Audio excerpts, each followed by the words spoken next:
Eu quero agora mudar um pouquinho de assunto e se a gente tiver atualização sobre todo esse tema envolvendo Flávio Bolsonaro e dosimetria, eu vou contar aqui para vocês. Mas eu quero sair um pouquinho aqui do nosso quintal, porque a Venezuela enfrenta uma pressão dos Estados Unidos depois de Nicolás Maduro ser acusado de liderar um cartel de drogas. Inclusive, Donald Trump sugere uma renúncia para Maduro.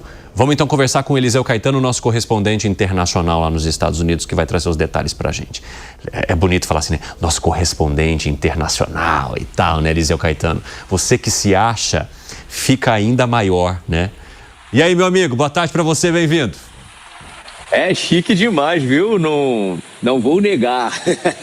Muito boa tarde para você, Cine, para os nossos amigos aí, debatedores no estúdio. E claro, para todo mundo que acompanha o 3 em 1 aqui na programação da Jovem Pan. A gente fala ao vivo, direto dos Estados Unidos, de onde essa equipe de reportagem segue acompanhando aí os desdobramentos e, obviamente, como não poderia deixar de ser a reboque disso, as repercussões da crise entre Estados Unidos e Venezuela, que ao longo das últimas horas viu aí a temperatura subir depois que vazaram algumas informações direto da Casa Branca para alguns veículos daqui do país, dando conta de que a administração Trump já estaria trabalhando aí em possíveis cenários, em planos internos para possíveis cenários, caso Nicolás Maduro renuncie ou até mesmo fuja da Venezuela. Esses planos, segundo a imprensa norte-americana, buscam aí pensar em como os Estados Unidos poderiam preencher um vácuo de poder e estabilizar não apenas a Venezuela, mas também toda a região. Mas, atenção, são discussões ainda internas, não há um plano oficial, por exemplo, detalhado,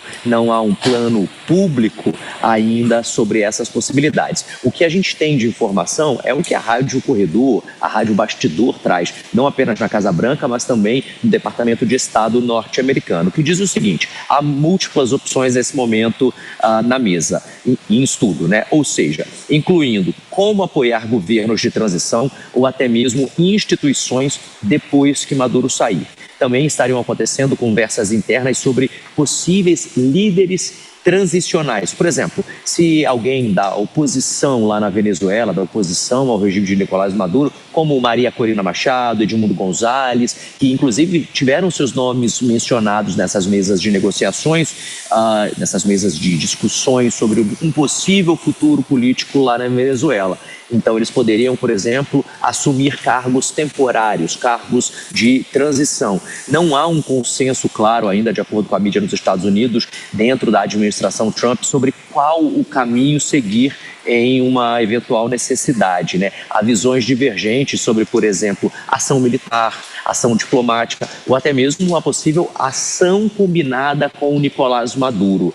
Vale a gente ressaltar, Nicolás Maduro e Donald Trump têm conversado, têm mantido um canal de diálogo. Inclusive, Donald Trump chegou a ter dado um ultimato para Maduro na semana passada, que venceu na sexta, para que ele deixasse o país, e ele não fez, disse que vai continuar e que vai lutar pelo seu regime. Trump ainda assim não tomou nenhum tipo de decisão final e afirmou, inclusive, durante uma entrevista concedida ao O Political, que é um dos sites mais importantes aqui dos Estados Unidos, é um dos veículos mais respeitados do planeta, inclusive, ele afirmou o seguinte, abre aspas: os dias de Maduro estão contados, fecha aspas. Mas aí ele não confirmou planos concretos do plano dele e também não se aprofundou mais nessa frase. Estão contados por quê? Ele vai ser preso, os Estados Unidos vão atacar a Venezuela, como, né, há uma expectativa até sobre essa possibilidade. Então o que a gente tem de fato é informação de rádio bastidor, é informação de corredor, tanto na Casa Branca quanto no Departamento de Estado e, claro, frases soltas de Donald Trump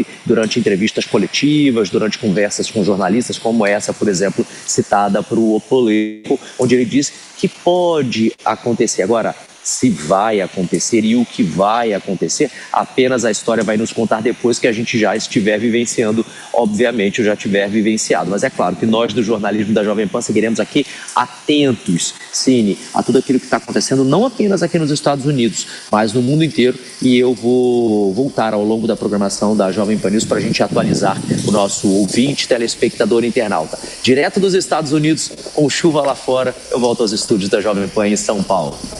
Exatamente, Eliseu Caetano. Provavelmente hoje você não consiga pegar a sua lancha ou o seu iate para dar uma voltinha aí, né?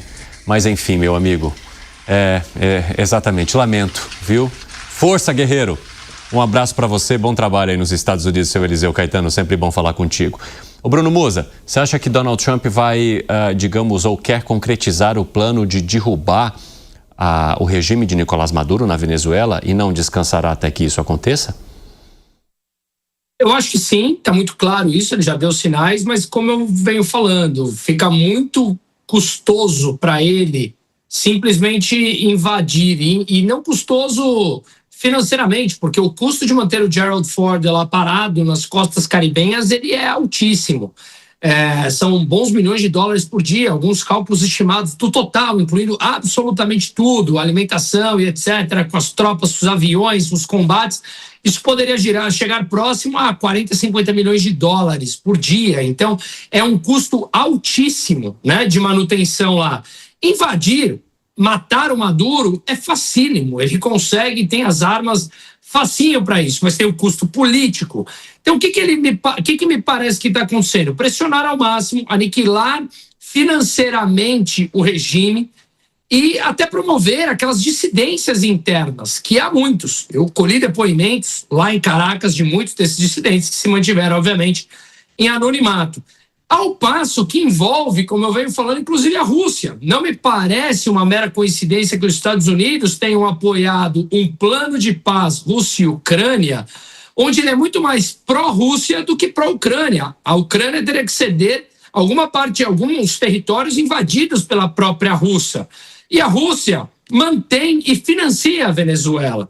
Então seria meio que mais ou menos assim: você toca o teu barco aí, eu apoio você a pegar os territórios que você invadiu e manter para você. Você para de financiar aqui na nossa área, na nossa banda, um regime autoritário que está inundando os Estados Unidos de droga e, obviamente, mantendo 92% dos venezuelanos abaixo da linha da pobreza num regime autoritário e ditatorial por completo, e bota pressão, inclusive, nos países que apoiam o regime de Nicolás Maduro, como é o caso, por exemplo, da Colômbia, e como sabemos, por aí que não seja em palavra, é o caso do Lula, que mantém uma longa amizade, não só com Chávez lá atrás, mas com Maduro atualmente, que o recebeu, inclusive, aqui no Brasil.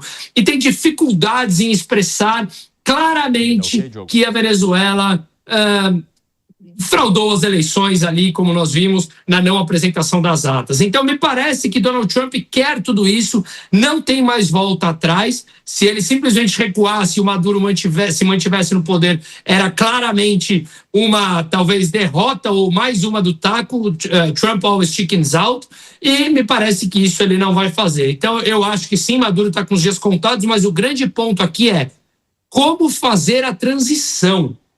Será que o Maduro conseguirá, e ele já falou isso em entrevistas, organizar que a sua militância, inclusive os chamados coletivos, que seriam mais ou menos os milicianos aqui do Brasil, impusesse uma anarquia nas ruas de Caracas e do país como um todo? São 280 pontos espalhados, segundo o próprio Maduro, de armados, coletivos armados, para colocar essa eventual anarquia nas ruas da Venezuela.